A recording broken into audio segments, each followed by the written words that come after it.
राधे राधे। महाभारत के आज भी ऐसे कई रहस्य हैं जिन्हें बहुत कम ही लोग जानते होंगे। एक ऐसा ही रहस्य आज आपको अपने इस वीडियो में बताने जा रहे हैं।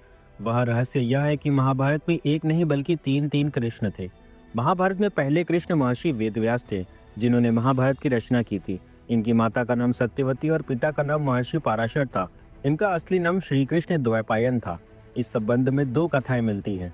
पहली यह कि इनका रंग सांवला था और इनका जन्म एक द्वीप पर हुआ था, इसीलिए इन्हें श्री कृष्ण द्वैपायन कहा जाता है। दूसरी यह कि जन्म लेते ही महर्षि युवा हो गए और तपस्या करने द्वैपायन द्वीप पे चले गए। तपस्या करने से वे काले हो गए, इसलिए उन्हें कृष्ण द्वैपायन कहा जाने लगा। वेदों का विभाग करने के कारण वे वेदव्यास के नाम से प्रसिद्ध हुए। सवाल यह है कि इनको पहला कृष्ण क्यों कहते हैं। दरअसल ये भी विष्णु के ही अवतार थे।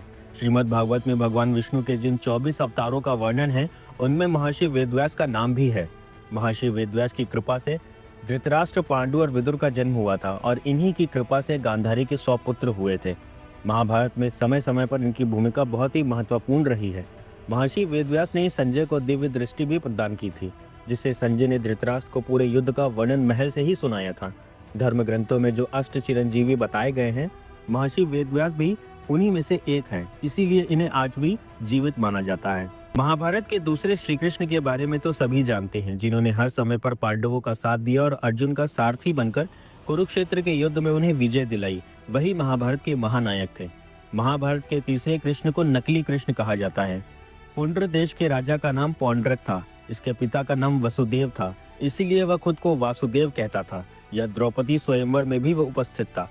यह मूर्ख एवं अविचारी था। पौंड्रक को उसके मूर्ख और चापलूस मित्रों ने यह बताया कि असल में वही परमात्मा वासुदेव और वही विष्णु का अवतार है। मथुरा का राजा कृष्ण नहीं, कृष्ण तो ग्वाला है। बस यह बात उसके दिमाग में बैठ गई थी और उसने श्री कृष्ण की तरह अपना रंग और रूप बना लिया था। राजा पौंड्रक नकली चक्र, शंख, तलवार, मोर मुकुट, कौस्तुभ मणि, पीले वस्त्र पहनकर खुद को कृष्ण कहता था। एक दिन उसने भगवान कृष्ण को यह संदेश भी भेजा था कि पृथ्वी के समस्त लोगों पर अनुग्रह कर उनका उद्धार करने के लिए मैंने वासुदेव नाम से अवतार लिया है।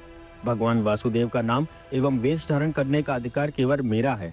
इन चिन्हों पर तेरा कोई भी अधिकार नहीं है। तुम इन चिन्हों एवं नाम को तुरंत ही छोड़ दो, वरना युद्ध के लिए तैयार हो जाओ। बहुत समय तक श्री कृष्ण उसकी बातों और हरकतों को नजरअंदाज करते रहे। बाद में उसकी ये सब बातें अधिक सहन नहीं हुई तो श्री कृष्ण ने युद्ध की चुनौती स्वीकार कर ली। युद्ध के मैदान में नाटकीय ढंग से युद्ध भूमि में प्रविष्ट हुए इस नकली कृष्ण को देखकर भगवान कृष्ण को अत्यंत हंसी आई। इसके बाद युद्ध हुआ और पौंड्रक का वध कर श्री कृष्ण पुनः द्वारिका चले गए।